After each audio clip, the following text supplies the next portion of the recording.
j'espère que vous allez bien. Donc on se retrouve dans une nouvelle vidéo avec une vidéo piquée, de titres piqués, de nouveau il y a titres chez Piqué qui sont soit sortis récemment, soit ressortis récemment.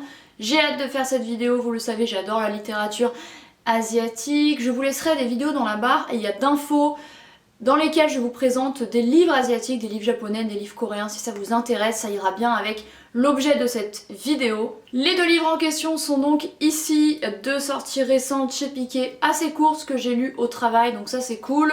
Avec Cendrillon, il y a N'a pas froid aux yeux de Isabelle Genlis et il y a Le tambour Ayakashi de Yumeno Kiyosaku, qui sont du coup, et il y a deux nouvelles sorties vraiment récentes chez Piqué. Au moment où je filme, on est le 1er mars. Cette vidéo sortira dans au moins un mois et demi, mais au moment où je filme, c'était il y a que quelques jours ou quelques semaines. Donc voilà, on va commencer par celui-ci que j'ai lu en premier, complètement à la librairie. Non, je l'ai ramené chez moi, je crois. Alors celui-ci, comme son nom l'indique, et en plus j'adore la couverture, et il s'est retrouvé dans mon rayon parce qu'il est écrit en français. Isabelle Genlis est française, comme son nom l'indique. On suit en fait des mythes de Cendrillon. Voilà, parce qu'il faut savoir que le Cendrillon que l'on connaît des contes de fées, ou plutôt pas un conte de fées parce qu'elle n'a pas une vie incroyable, mais voilà, Cendrillon comme on la connaît, c'est peut-être pas la Cendrillon originelle, et les rumeurs disent que la Cendrillon originelle viendrait il y a de Chine au 9e siècle. Donc qui a réellement inventé Cendrillon, on ne sait pas, mais les rumeurs sont telles que c'est assez intéressant et que Isabelle Genlis a décidé dans ce petit livre en fait composé de plusieurs nouvelles de regrouper des mythes asiatiques de Cendrillon, donc des Cendrillons qui sont japonaises, vietnamiennes, coréennes, chinoises, népalaises, cambodgiennes. Je l'ai déjà dit, voilà, il y a des Cendrillons asiatiques quoi. Alors forcément ce livre, je le précise d'avance, va être un petit peu répétitif parce qu'il va y avoir des éléments qui vont se retrouver, se recouper d'une nouvelle à l'autre. Et moi, l'erreur que j'ai faite entre guillemets, c'est de le lire d'une traite, parce que ça m'intéressait quoi. Mais effectivement, comme c'est un recueil de nouvelles, et personnellement je vous conseille plus de hacher votre lecture, ça veut dire de lire 3-4 nouvelles, de lire autre chose et d'y revenir ensuite, parce que sinon vous allez rester, je pense, comme moi à la fin avec une impression en mode j'ai fait que lire la même histoire 12 fois genre, alors qu'en fait non, mais il y a vraiment des similitudes. Donc les similitudes sont que un père se remarie avec une nouvelle femme qui s'avère être une vieille marâtre complètement nulle, qui a elle-même une fille. Du coup il y a notre gentil Cendrillon, notre gentille fille ingénue se fait un petit peu adopter par la nouvelle marâtre malgré elle, parce que la marâtre elle aimerait bien se débarrasser de la fille d'origine, mais non, elle est là. Dans certaines nouvelles, on a même le père qui tue sa propre fille. Dans une des nouvelles, ça m'a assez choquée. Qui tue sa propre fille pour entrer dans les bonnes grâces de sa nouvelle femme. Et là je me suis dit, où est-ce que l'homme va? Voilà. Donc ça reste des nouvelles, mais je vous jure que certaines situations m'ont rappelé ma propre vie. Donc c'est un petit peu dur quand même comme lecture de voir en fait que le mythe de Cendrillon est bien plus proche de ma propre vie que je ne le croyais. Donc on a la seconde fille du coup de la belle-mère qui est une méchante fille, qui est jalouse de notre gentil ingénu Cendrillon, qui lui fait les coups les plus bas pour la mettre plus bas que terre parce qu'elle est jalouse, envieuse, et Cendrillon elle est sympa, elle accepte de faire les travaux des champs, la cuisine, il y a le linge, etc. Voilà, il faut savoir également que ce sont des mythes qui se passent dans une Asie vraiment antérieure à la nôtre, donc que le monde agricole y est beaucoup plus présent. C'est pas juste une famille qui vit dans un château ou dans la bonne classe sociale, dans une énorme villa qui ne fait rien, il y a vraiment les travaux des champs, le lien avec, il y a la nature, il y a les animaux qui est très présent pour survivre, donc c'est pas quand même des récits où la Cendrillon ou même la famille, la nouvelle famille de Cendrillon a la belle vie. Il y a également le mythe de la réincarnation qui est très présent, parce qu'il faut savoir qu'en Asie ils croient en la réincarnation, surtout selon les bouddhistes. C'est pour ça qu'ils ne célèbrent pas la mort de la même façon que nous, où nous on est vraiment dans la tristesse, dans le deuil. Pour eux c'est un renouveau. Par exemple j'avais assisté à Bali à une crémation et c'était hyper impressionnant de voir ces couleurs, de voir cette joie des habitants parce que pour eux c'est pas triste, juste il y a l'âme de leur cher aimé va être réincarnée. Et pour eux c'est gay, donc c'est assez drôle de voir cette différence de culture. Et si on célébrait la mort de cette façon-là, on le vivrait mieux, mais bon c'est facile à dire hein, bien sûr.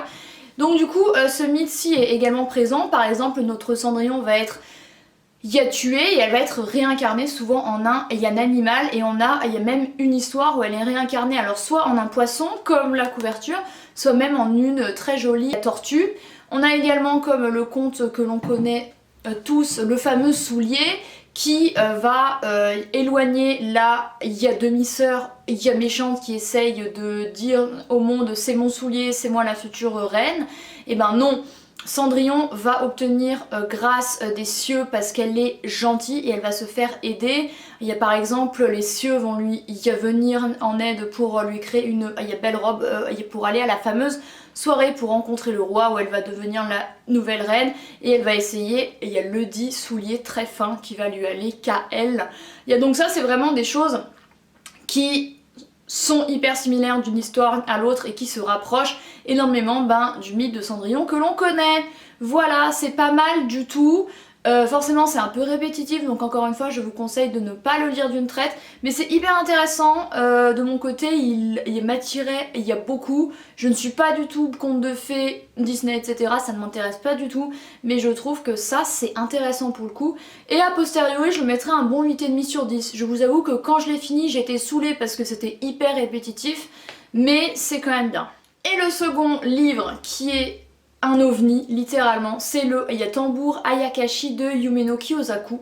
Ce livre a littéralement 99 ans et il a été réédité récemment. Il a été écrit la première fois en 1926 et il y a Piquier écrit au dos. Ce joyau de récits étranges et baroques donna une soudaine notoriété à Yumeno Kiyosaku, préfigurant son chef-d'œuvre à venir, Yadogamagra, qui apparemment est aussi un livre hyper bizarre.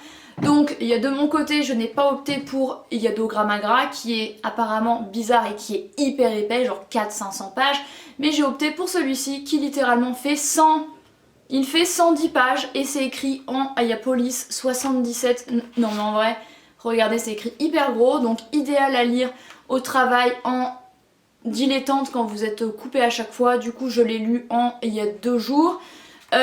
Comment résumer ce livre? C'est très compliqué. En gros, ça c'est une espèce de lettre, d'adieu, une lettre de suicide d'un homme qui blâme un tambour, d'avoir tué un homme et une femme à sa place. Voilà, c'est ce dont je me souviens en fait, un tambour qui serait possédé par un mauvais esprit et qui aurait tué un homme et une femme, donc une femme qui avait 29 ans et son neveu de 27 ans qu'il a rencontré lors d'une rencontre parce qu'en fait il était hyper intéressé par ce Yatambour qui était réputé comme un truc un petit peu un Graal suprême et en fait il a rencontré ces personnes-ci, elles ont été tuées après sa venue et il est accusé du meurtre, sauf que ce n'est pas lui et il blâme le tambour de l'avoir fait. Je ne sais pas quoi dire d'autre sur ce livre, c'est très compliqué, je vais écrire l'article demain mais je ne sais pas trop ce que je vais pouvoir en dire parce que je ne sais pas si j'ai complètement tout appréhendé. Il faut savoir que le récit a quand même 100 ans, c'est vieux, c'est un style très particulier, un peu... Franchement, je ne sais pas si j'ai lu d'autres romans japonais qui ressembleraient à celui-ci, en mode moins terre à terre que ce que je lis habituellement, ni dans le mode terre à terre, ni en mode mignon, mais ça c'est un petit peu un ovni. Donc voilà, je vous le conseille, il est pas mal. Bon, par contre, il est quand même à 13 € les 115 pages écrits en Police 75, mais c'est original, on va dire, et de mon côté, il m'a attiré. Je me suis dit, je veux quand même lire ce truc. Donc voilà, je ne sais pas quoi vous dire de plus. Un objet maléfique, un tambour. Si, il y a un truc intéressant, c'est qu'on en apprend plus sur la fabrication d'un tambour. Selon la peau que vous allez mettre, le son ne va pas résonner pareil. Et j'ai trouvé que c'était que c'était un roman assez musical si on peut dire, parce que les sons sont assez retranscrits du style il y a boum boum boum boum boum boum. On imagine un peu à quoi peut ressembler un son d'un tambour. Il y a dépendamment, il y a de la peau que vous choisissez pour en revêtir et selon, il y a la base, il y a du tambour, vous pouvez créer une infinité, il y a deux sons, ce que j'ai trouvé assez intéressant. Voilà. Bon bah écoutez, c'en est tout pour cette courte vidéo de 2 titres piqués sortis récemment. J'avais hâte de vous faire cette vidéo, vous le savez, j'adore la littérature asiatique et je me suis dit il faut absolument que dans la lignée de mes vidéos rentrées littéraires ou dans ma lignée de vidéos sur un éditeur, je vous propose une piqué quoi, c'est pas possible autrement. J'espère qu'elle vous a plu, elle aura été assez courte mais c'est pas plus mal. Merci de l'avoir regardée, n'hésitez surtout pas à vous abonner, à me suivre, ça me fait hyper plaisir. Merci d'avoir regardé celle-ci et moi comme d'hab, je vous retrouve très bientôt dans une prochaine. Bye!